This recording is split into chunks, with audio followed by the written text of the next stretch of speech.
We are in chapter 2 of the 16th book of Yisrayl, which is entitled The Sea of Glass.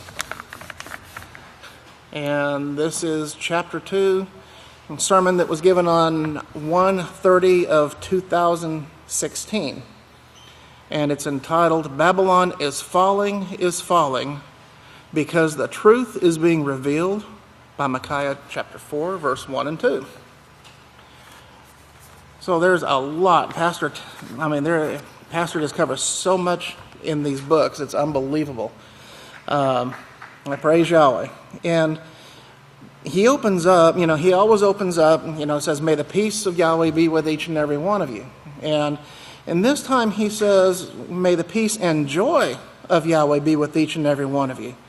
And then he clarifies the statement, and he says, peace and joy. There's some things the world is not having. The world doesn't have peace. You can see that in the news. You can see that in just your everyday interactions. And they most certainly don't have joy. They don't have the true joy that comes from Yahweh. They have a fake, what they have been taught to believe is joy. But they don't have the true joy that comes from the house of Yahweh. And the pastor says you cannot get it any other place. And the only way that we get this, he shows here, it all begins with Isaiah chapter 58. It all begins there with the keeping, Isaiah 58 and 59. It all starts with the keeping of the Sabbath day. Because this is where we learn how to reverence Yahweh. And when we come to the understanding and we realize that when the laws of Yahweh are violated, when sin is committed, we're cut off from Yahweh. We're cut off from our Heavenly Father. We're cut off from the only source of power in the universe. And when we realize that, you can see the deception. You see the deception that's in the world, because the whole world thinks right now that they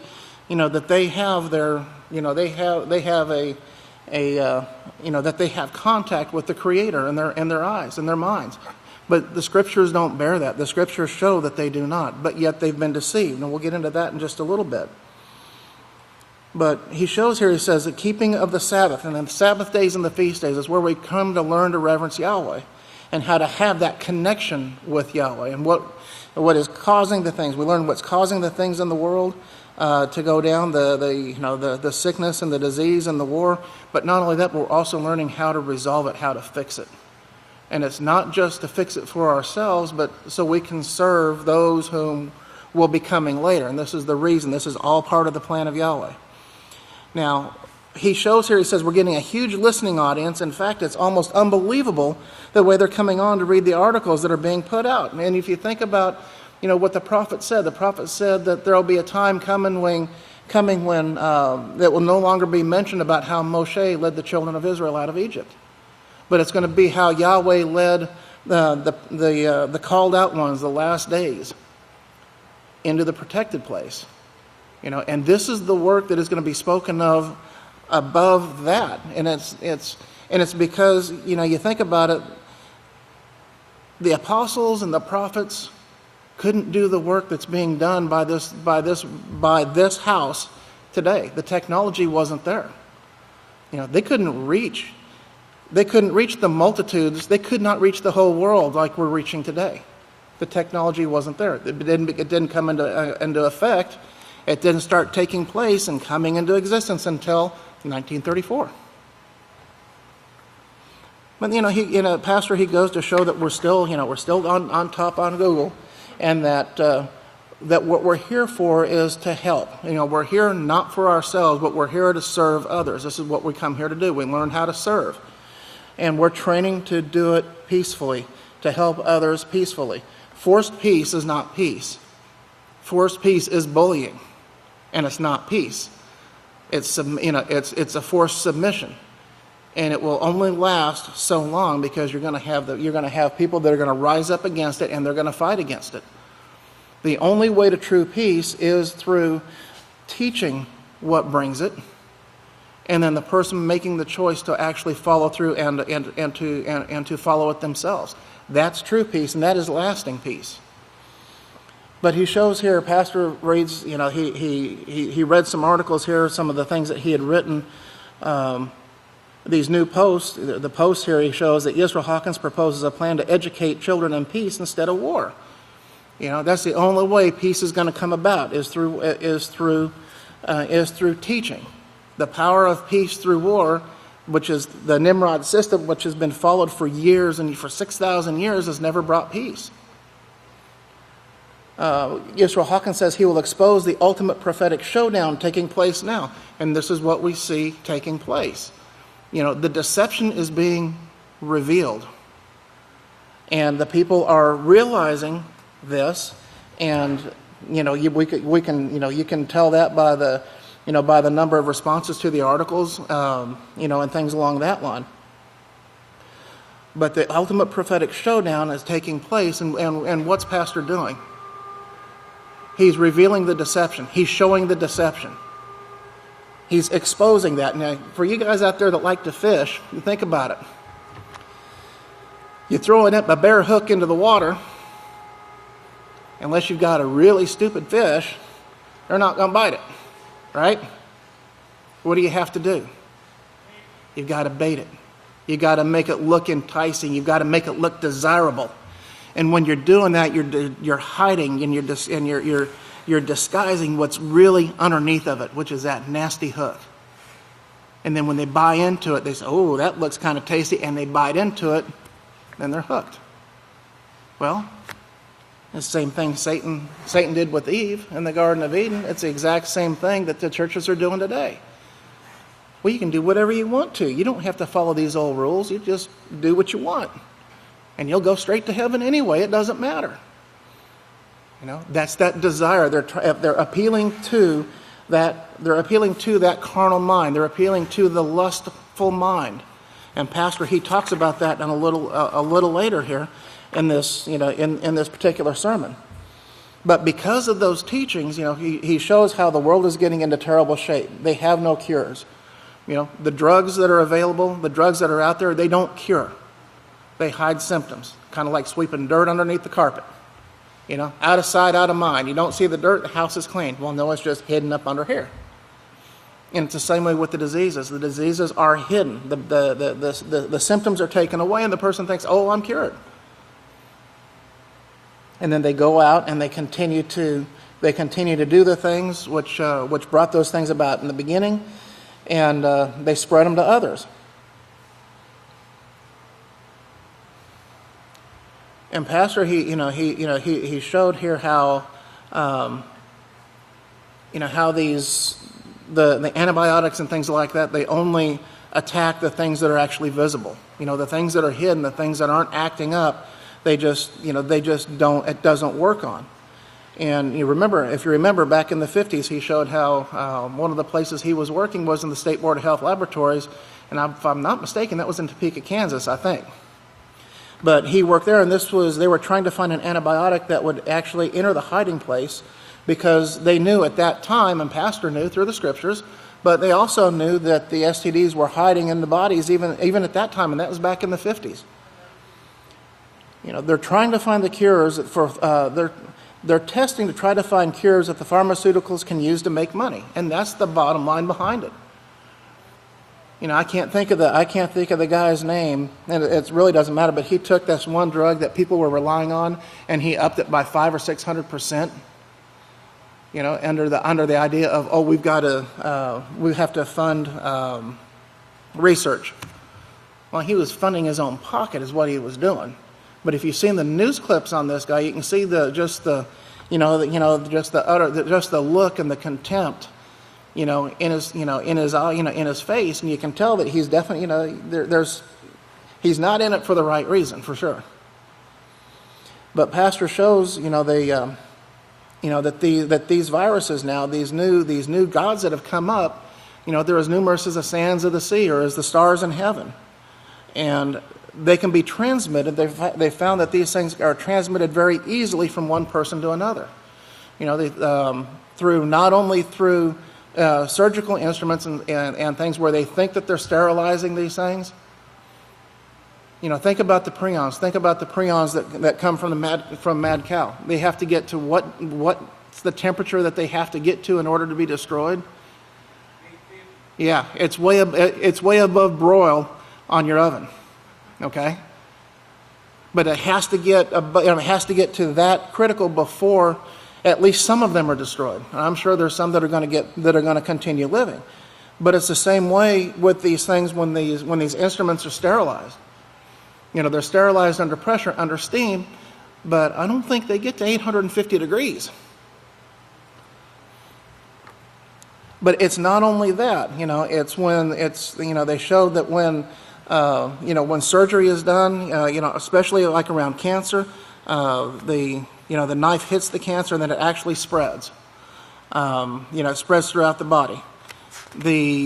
Some of the tissues and stuff that they're using, the donated human tissue that comes from aborted fetuses and other places as well, it shows that those are also contaminated, because they're passed down. Remember, these things are passed down from generation to generation. And the thinking of mankind is, well, this child hasn't been exposed to any of this, so it's okay. Or this tissue hasn't been. Let me put it back to their thinking. This tissue hasn't been exposed to any of this, so it must be okay to use.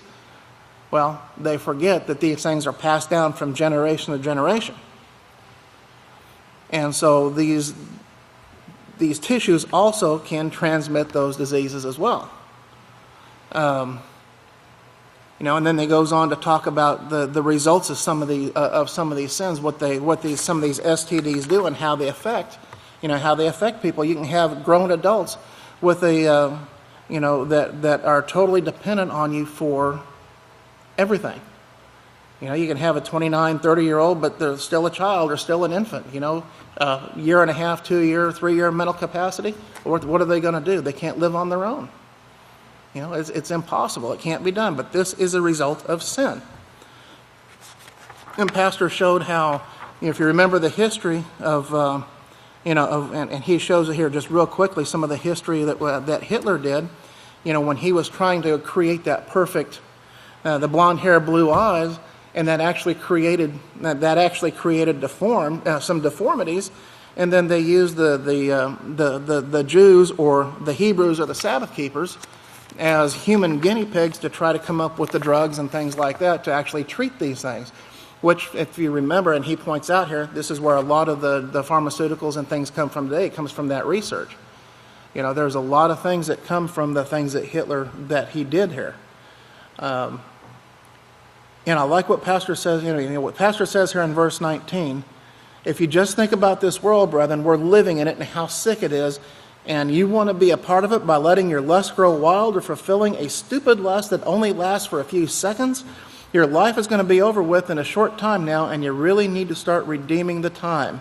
Start studying. Yes, start studying. The time, just because we don't see an end date, we don't see the end of the line, we can tell the shape that the world is in. We can tell it's not getting any better. But just because we don't have an end date, okay, January 31st of 2021 is going to be the end. Because we don't see that date, that doesn't mean it's not coming. Yeshua said it perfectly. He says we have to endure until the end. No matter how long it takes. If it takes a week, 2 weeks, 5 years, 10 years, 20 years, it's irrelevant. It doesn't matter. We have to endure until the end. That's the commission that we've been given. And that's how we're going to come through this. Let's see here. Pastor, he talks about, here in verse 22, he says that the scientists have found a link between patients who receive nerve tissue grafts and Alzheimer's, and and they're showing that these that these seeds of disease, are passed down from the donor to the recipient. They're there even if they don't see them. The microorganisms, they have so many places to hide, so there's no way to get to them all. And he points that if the microorganism goes into a certain part of the body, And it doesn't go into the heart because you have protective barriers that trap it and hold it, but these microorganisms almost always get to the brain, and that's when people start breaking down and they can't think sensibly. Remember, that's what these viruses do, these STDs do, is they actually get into the brain and they short-circuit the brain to where the brain doesn't fire properly. The thought processes are all interrupted. It's like a short circuit in an electrical system. You get a short somewhere, the switches don't work, sometimes the light works, sometimes it doesn't. In the brain, it's the same way. Hey, sometimes it's working okay, sometimes it's not. But that's the cause of it. And remember, they asked Barack Obama how many idiots there were among the world leaders, and he said he thought about 70%, and he wasn't joking. You think about the people, the people that are in these higher offices. The 70% mentally ill in the political realm, trained and guided by the religion that sits on 7 hills, that calls herself the divining serpent. And what is the divining serpent? What does she teach? She teaches everything contrary to the laws of Yahweh. And then this is where it came from. He says it came with our fathers, the Korites, the Levites. And they started calling themselves the Pharisees, Sadducees, Essenes, and Herodians. Then they moved to Rome and called themselves Catholic, and that's where they've been ever since. And it doesn't just stop with the diseases inside of man. The diseases have gotten into the animals. Remember how mad cow? Remember how that got started? Anybody remember what started that? How that got running? What were they feeding to the cows? They were feeding ground up cows back to the cows. The cow was not designed to eat meat. It wasn't designed to eat flesh, but yet that's what they're grinding up into the feed, and they had to disguise it with molasses or whatever it was that they had to artificially flavor it with to get the cow to eat it. Okay, and this is, you may be eating an animal cannibal from the factory farm here, as this one article shows. There have been major concerns about the overuse and overexposure of antibiotics that are leading to superbugs that cannot be killed by any existing antibiotic. The meat that we eat, including beef, pork, we can skip that one, but the beef, poultry, are being fed animal parts in their feed. Now, remember, he says they're also finding baby tissue, human tissue, in some of this also. They'll use it with flavorings. They'll use it in any way that is profitable for them to line their pockets. They will use it. The resulting diseases have included mad cow disease, swine flu, bird flu, MCR1, the most virulent microbe yet identified. And virulent, it's extremely aggressive, extremely dangerous. Has been this MCR1 has been found in China, and that microbe is not killed by the most powerful class of antibiotics, and it has been identified in both meat and humans in China. So it's not only in the food, but it's also being found in humans. And then they found across over here in verse 34. I'm jumping ahead just a little bit. But it shows that it's also been found in Denmark. This same disease, the same bacteria-resistant disease has also been found in Denmark, suggesting a global spread has begun.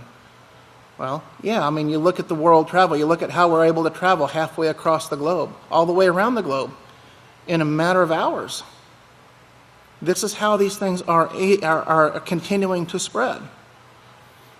And these viruses, remember these viruses, how they work. We saw the film, we've seen the film on how the viruses will actually rape other cells. They don't destroy them, they don't kill them, but they actually deposit DNA into these other cells so that seed can actually be carried to other places. So it can be disguised and get into a place that it's not supposed to be. And Pastor, in verse 35 there, he says there's no hope for the world at present.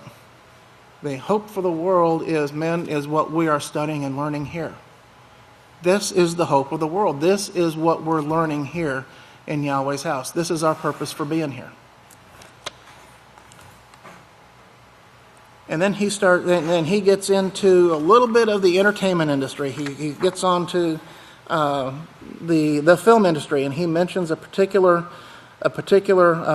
actor here who, it was Leonardo. He says Leonardo DiCaprio and Pope Francis meet to discuss climate change goals. Why? What does Leonardo DiCaprio have to do with climate change goals? What in the world? Why? And he said he saw this on the news, and Pastor, he says when he saw this on the news, he remembered the movie Titanic. Remember, and Titanic, you hear the title Titanic. Oh, it's going to be about the ship and how it was cruising through the ocean and hit an iceberg and how it sank. That was the idea. That was what was put in the minds of the people. And Pastor Schoss here said he went to see it, but they didn't show anything about the Titanic. Nothing. He said it showed a love affair between this movie star and a young betrothed woman. And it took up the whole show, this illegal lust, making it look like it was great. Remember the fish hook, the disguised fish hook? Okay? Lust. This illegal lust is that disguised fish hook. Oh, it looks great. Until you partake in it, and it bites. You take all the glitz and glamour away from it, and you see it for what it really is, for the disease, for all of these things. He said, but they also spent the show running down the man of an extended family. He says this, that young woman was betrothed to him, and they made out like he was a mean old man, or mean old sucker, he said.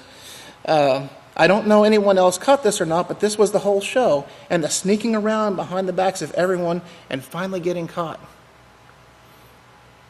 That's the premise of a lot of entertainment today, a lot of the TV shows today. Daytime television, soap operas. Remember, Pastor talked about that. He said people with soap operas, he said they summed it up into like 3 points. People are either getting ready to get into trouble, they're either in trouble, or they're just getting out of trouble. Getting ready to repeat that cycle again. I'm going to get out of this trouble and go into this trouble.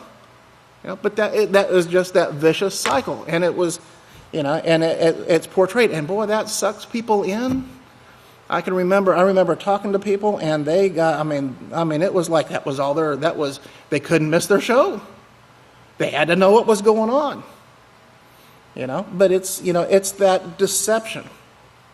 It's that deception. Fornication, illegal lust. And Yeshua said we've got to fight this illegal lust and fornication. And he said, even if you think about it in your mind, if you've committed it already in your heart. And he reiterated that here a few weeks ago. If you think about it, you've broken your vows to Yahweh already. That right there, he shows this, what is being done with the entertainment industry, with what they're doing here. He says, that right there was a scheme to bring forth fornication. And if you will study the records, you'll find out that right after the show about the Titanic, fornication increased by leaps and bounds, and so did the diseases. And now the diseases are so humongous, there's no way to even count them from that time to this time. He says there have been other things the Catholic Church has been brought forth, but the Catholic Church was with this man. And he says, I think this boy is being used by the Catholic Church now as a god, a TV god, a Hollywood or Follywood god to bring forth sin to the world. What are they going to do now? Are they going to promote this to scare and to say we've got to depopulate the earth?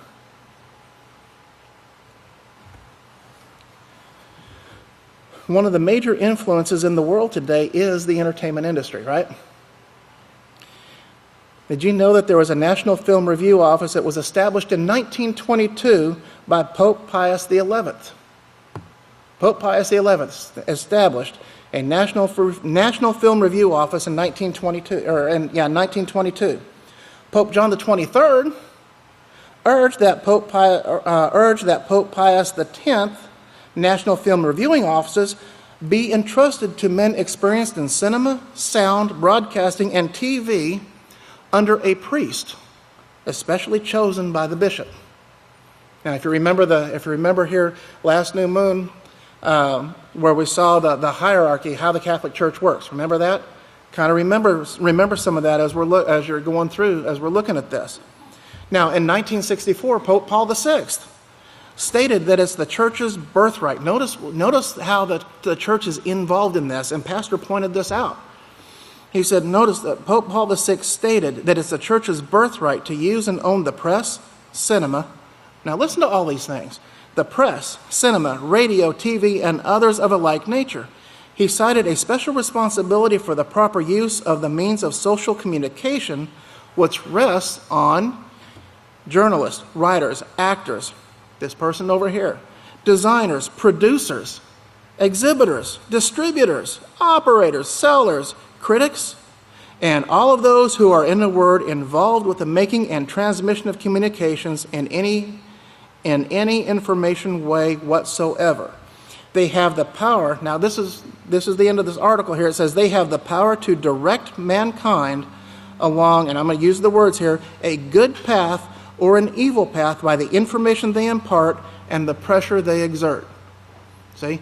They use their ability to influence the minds of the people to do what they want to do. They use it as a teaching tool. It will be for them to regulate the economic, political, and artistic values in a way that will not conflict with what they call the common good. In other words, to impart the values that will not conflict with what the Catholic Church once taught. Okay? So, you can kind of see, and this is why we're cautioned about getting wrapped up with any worldly entertainment. That's songs, music, all of this stuff. Because whether we realize it or not, there's subtle influences that are taking place in there. And we don't want that stuff entering into our minds. We were trying to purge all of that out. And we're trying to take on this perfect righteous character that Yahweh says that we have to have in order to be a part of this kingdom. And we shouldn't want anything in our minds that's going to interfere with that. And then lastly, the pastor, he shows here about his license plate. About the license plate. This is when this started being brought out. And he talked about the watermark, and we've seen this here recently over the past few weeks. It's been brought out in more and more detail, and there's more and more information here that's hidden inside this, the license plate.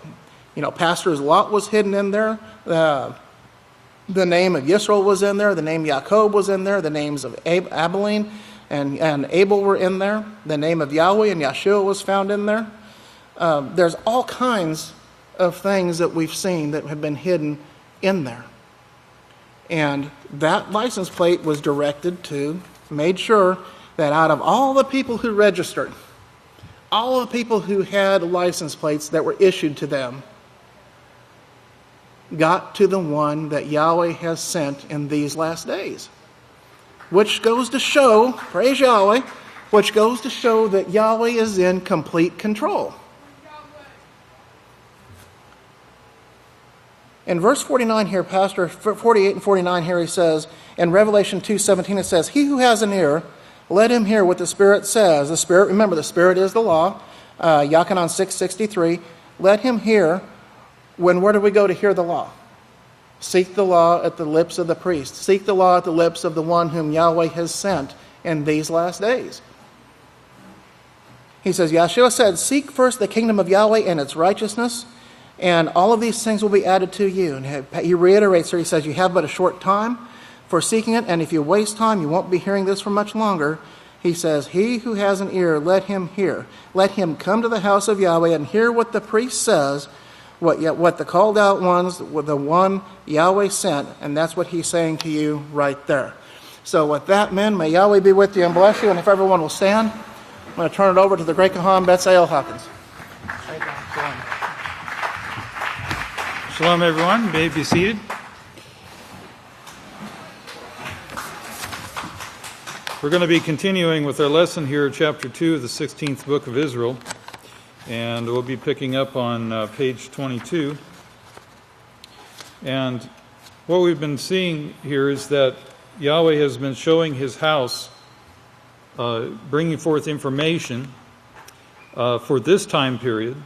But before this house was established in this time period, Yahweh had already put things in place in the scriptures that were inspired to be written to have meaning to us in this time period. And this is what we're seeing here in Revelation 2:17, which was written under inspiration by Yachanan when he was in prison. And it says, "Let him hear." This is an invitation open for anyone Yahweh calls to come and hear. And Pastor speaks in somewhat like a parable here. He says, think about the tedious work that this was that Yeshua did with Yachanan while he was in prison, where they didn't even want him to have a pen and paper to write with. And we know that this is a parallel of the experience that Pastor had and the persecution that he suffered when they put him in jail. The persecution against the witness. And even the false accusations, if they were to be believed, were not justification for the harsh treatment that he received. Just the simple decency towards an elderly person would tell you that. But I've had a little experience with this myself, having worked in an area where I was able to be on both sides of the wall, so to speak. And, in my case, I was free to go, but I saw the behavior of the officials, on the other side of the camera or the other side of the glass. And this was the situation that Pastor was facing, that people who didn't even know him, all they had in their minds was probably hearsay or rumors or talk around the drinking fountain. But that was enough to influence them to affect the way that they treated him.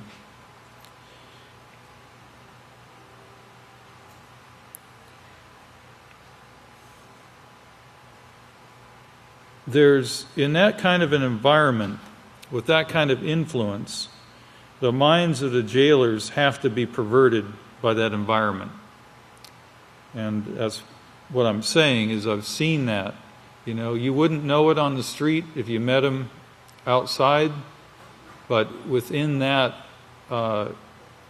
environment and that influence, it's not much different than it was when, if you remember attending a public school, you may get along with certain ones in your class, but then it takes one bully to pick on you, and then 2 or 3 join in, and the next thing you know, they're meeting you after school to beat you up. Yachanan wrote this book under inspiration, and Yeshua inspired him to do it. And word for word, Yachanan got it right. But then, just as today, the words of the witness are twisted, and the words in the scriptures are twisted. And this was the work of this divining serpent that changed it and took out the true names of the Creator and the names of the prophets that bore the name of the Creator. They changed it around, and they changed some of the scriptures to make them difficult to where you couldn't understand the prophecies. And this is what causes so much confusion surrounding the scriptures and the laws in this time period, even unto this time. It's like Pastor said one time, if you didn't know anything about Yeshua, you had to know that man changed history. There was something significant about his life that affected everyone around him and has affected the entire world even unto this point. But what we're seeing here is a pattern. We see patterns of what was then is again acted out now by Satan's players.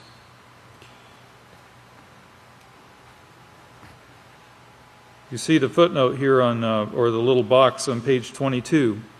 Keep in mind that nothing is done that Yahweh doesn't allow.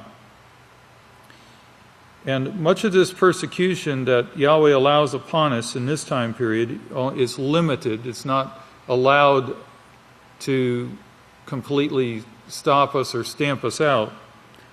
But because we teach the original, which is different than what the world has been led to believe, we are hated. And it's like the hatred of racism.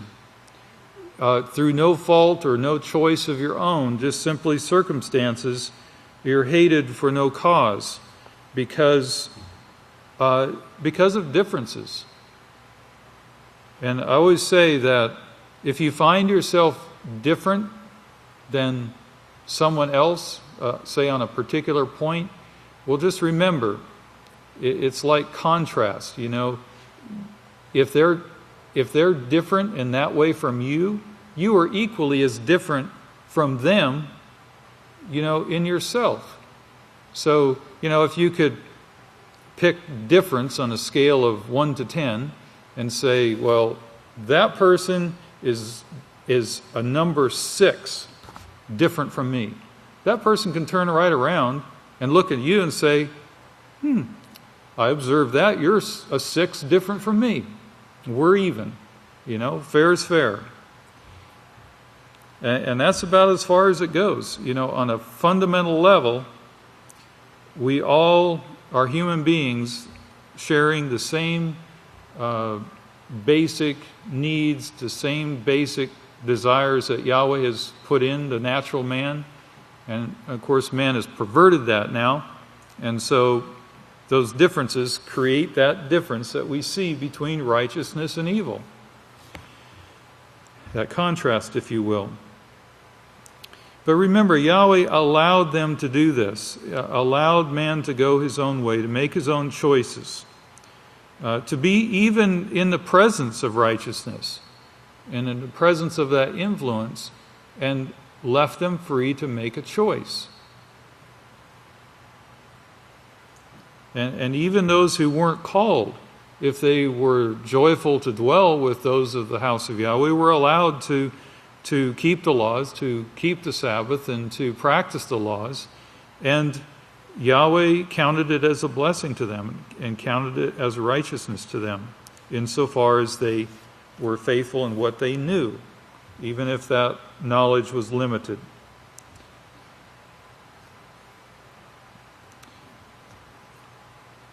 So nothing was done that Yahweh doesn't allow.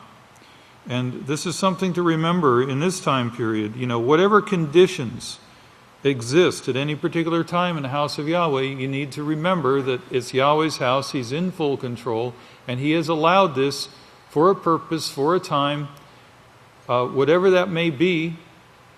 And it is for us to endure that until understanding comes, or until circumstances changed, or until we've reached a particular point of growth that Yahweh desires and is looking for.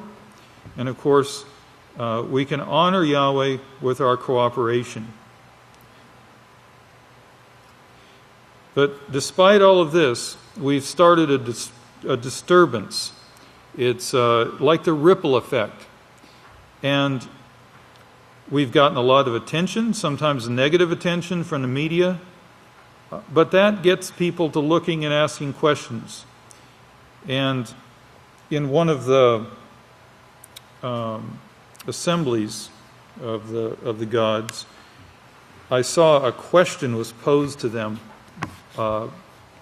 regarding their beliefs. And the question wasn't just, you know, what do you believe the name of the Creator is? Or something like it. It was very direct. It said, do you believe the name of the Creator is Yahweh, Yahweh, and do you believe that the name of His Son was Yeshua Messiah, spelled correctly? And I was like, wow, that's like, comes right out of the booklets, you know. And it causes me to think that these people are seeing, hearing, studying with the house of Yahweh, hearing the message, and they pretty well already know or are convinced of the name of the Creator and His Son, Yeshua. And then they're posing these questions directly at these worldly preachers. And, they're not keeping it veiled. It's not a hint, So I believe we're seeing that influence spreading, like I said, that ripple effect.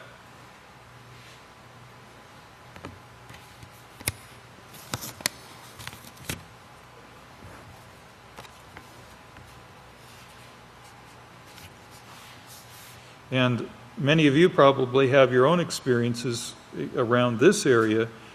You can make people, you can get people to believe a lie, some of the people some of the time, but not all the people all the time. And by your behavior and your conduct, that has an influence also. So as the strength of this system is diminishing because their lies are being exposed, the strength of righteousness is increasing.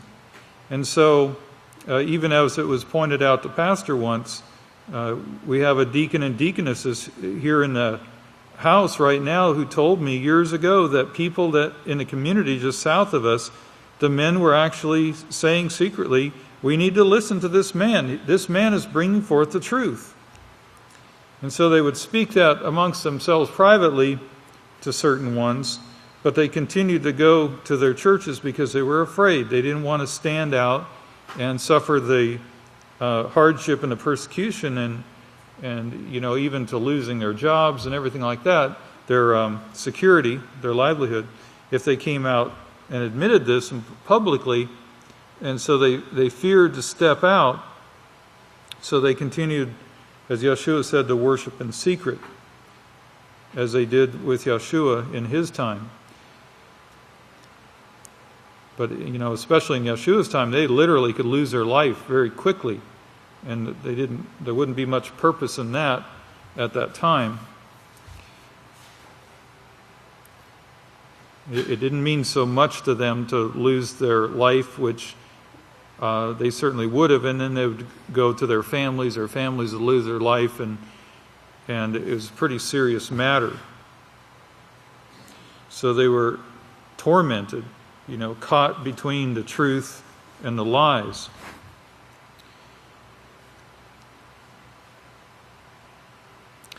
So back to Revelation 2:17, he who has an ear, let him hear what the Spirit, and remember Yachanan 6:63 says the Spirit is the laws. So it's hear the laws of Yahweh.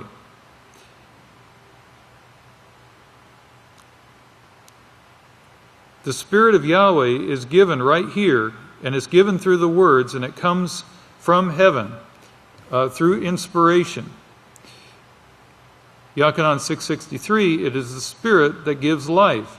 The Spirit that gives life. You see that? It's the Spirit that gives life. And what is the Spirit? The flesh is useless, it's worthless, it's useless. The laws that I speak to you, they are Spirit, and they are life everlasting. And back in Revelation 2:17, once again, listen to this. Hear what the Spirit, that is the laws of Yahweh, say to the called out ones. For example, do not steal, don't commit adultery, don't mistreat these people who come here. If you have a job in the house of Yahweh, treat your brothers and sisters kindly.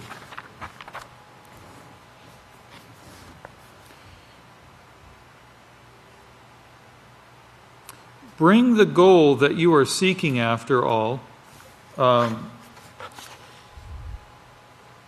I skipped a spot there. But what he's saying is that, if you're a leader, the best way is to lead by example, practicing and putting into practice the things that you're taught.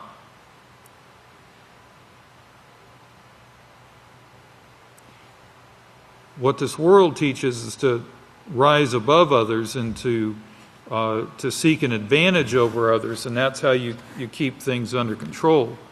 But that's not what Yeshua showed. If you have a position in the house of Yahweh, especially one where you have concern over others or with others. Be kind and thoughtful and helpful and concerned about your brothers and sisters. Use your office wisely. Thoughtful means to think and consider so you can make a right choice. Remember, like the STOP acronym says? So thoughtful means to stop and think about your situation.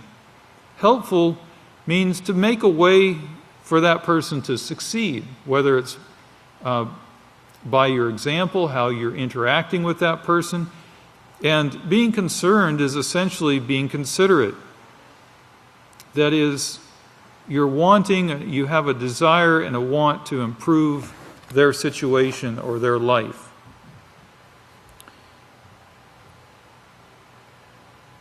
What we're learning here, and what we have the opportunity for here,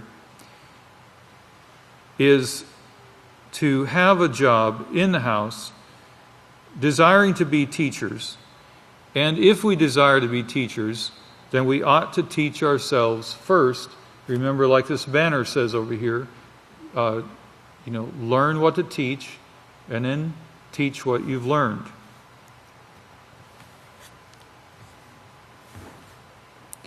So we can teach by practicing what we've learned and by the example, that is, carrying out what you've learned and showing that example to others.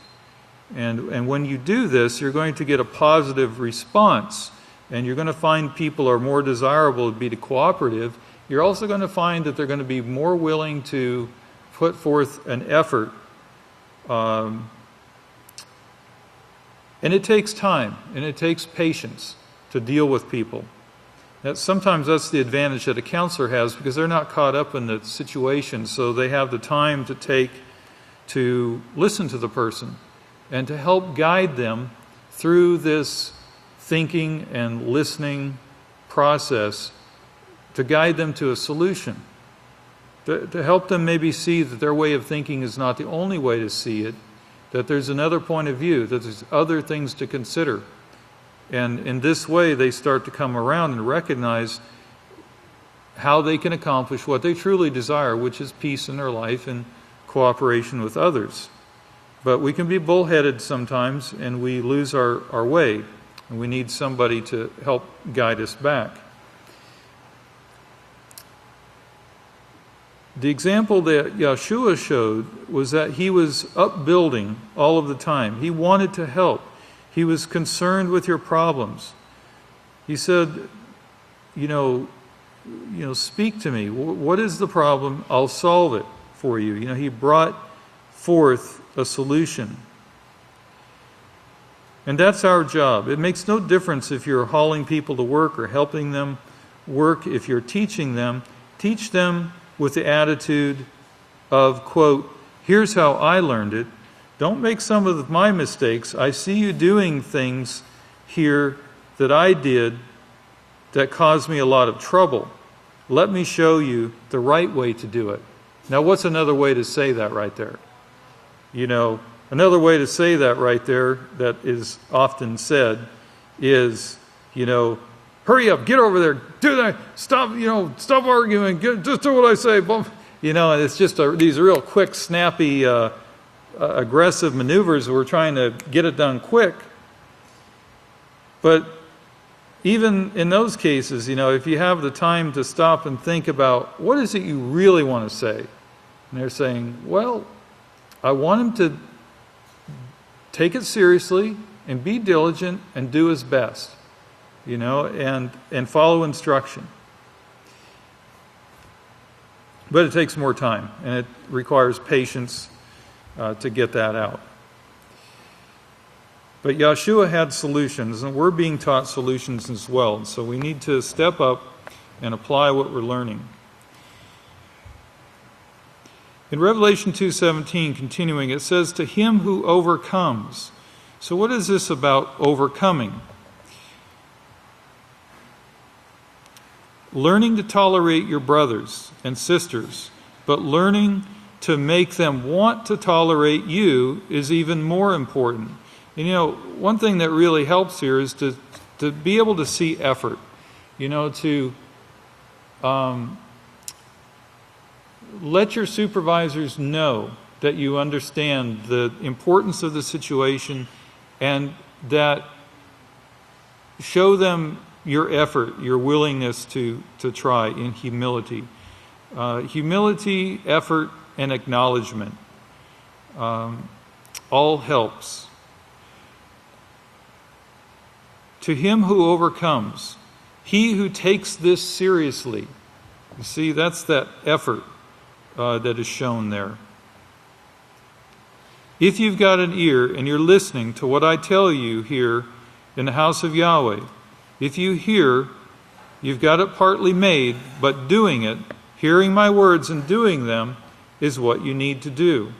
And along with that, comes prayer and study and understanding, which grows with our experience. So it's a process. How many things in the house of Yahweh experience are not a process? I know there's a few things like get the ketchup, or pick up the spilled cup. Those are pretty straightforward. But there's a lot of other things that are processes that have to be carried out one step at a time. First you have to learn how to handle your own emotions. Then you learn, about how we get into these situations, and then what choices we have, and then how to get ourselves to make the right choice and to carry it out, how to choose our words wisely, and then how to speak them. And when you get through that process and then you start doing it correctly, then you start receiving the benefits, and that's what brings your joy. Seeing the teaching and the work of Yahweh in action.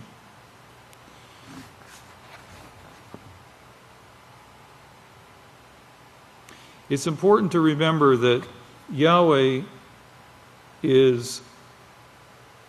He has created every detail, the smallest detail of everything we see and experience as our reality. And even much more than that, much more than we can even realize or see.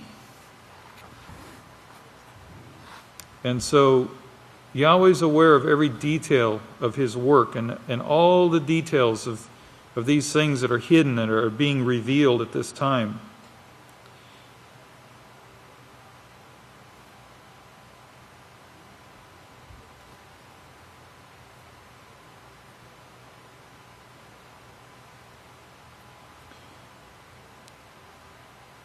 So in these last days now, we have the book of Yahweh restored. It's written, which no one acknowledges except he who understands. He who listens and hears and has an ear, only those will acknowledge the book of Yahweh. And really this has meaning.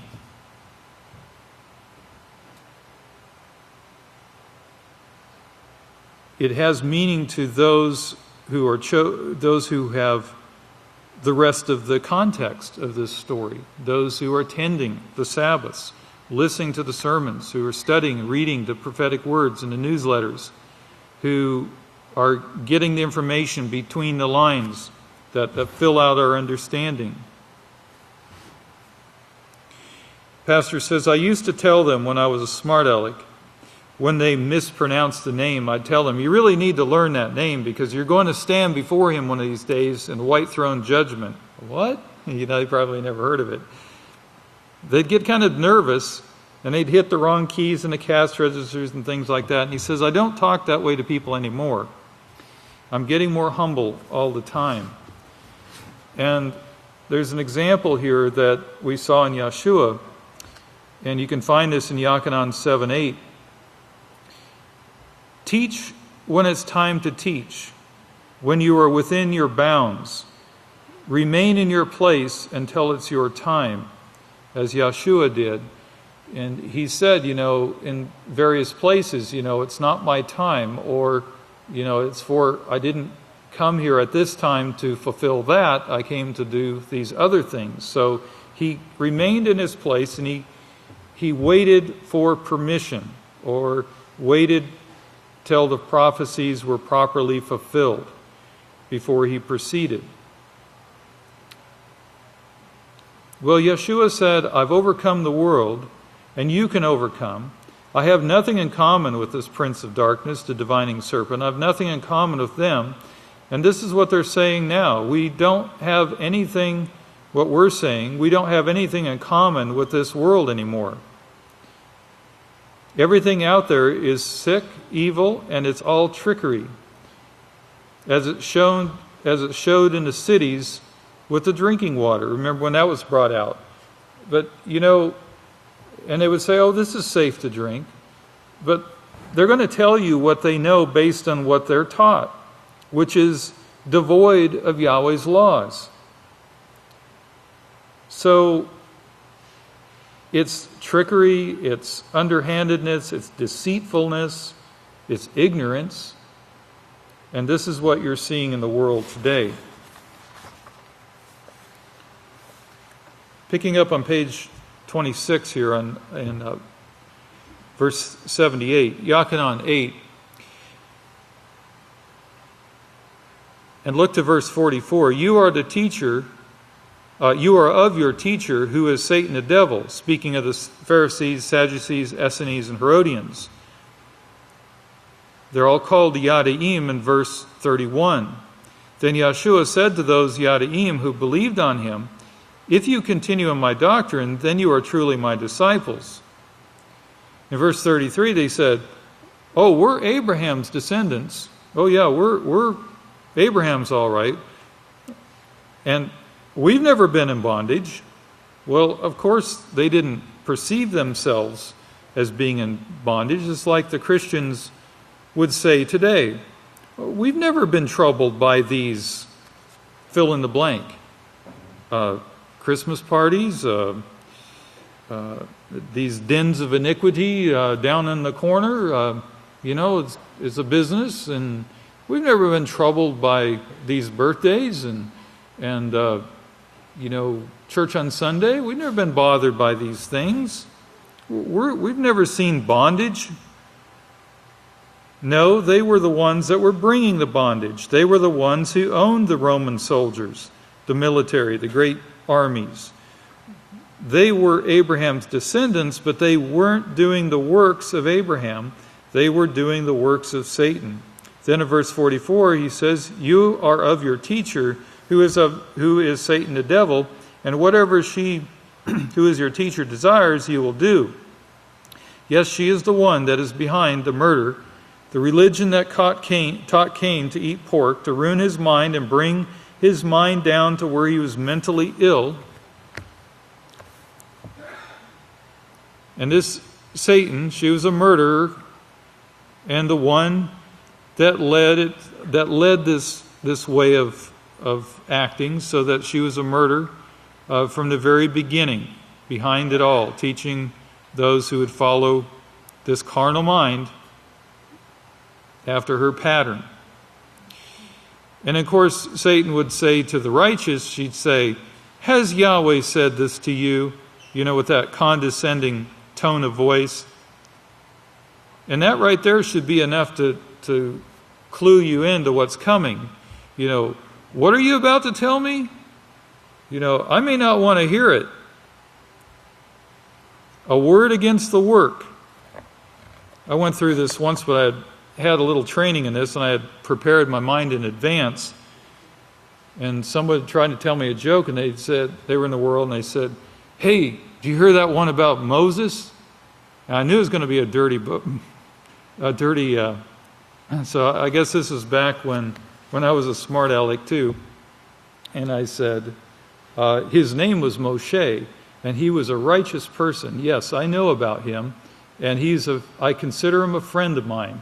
And I don't want to hear any, whatever I said, foulness about him, And the poor guy stood back. He didn't know what I was talking about, but he took the hint, and he didn't tell me the joke, and I kept it out of my mind. Praise Yahweh. But a word against the work will not be forgiven. Coming up with things against Yahweh's work, trying to damage or stop or discredit the work, rather than what we saw back in verse 64, building it up. Well, the things that we're seeing, the trouble in the world, we're not the ones bringing it. We didn't bring about those things, and Yahweh isn't bringing it about either.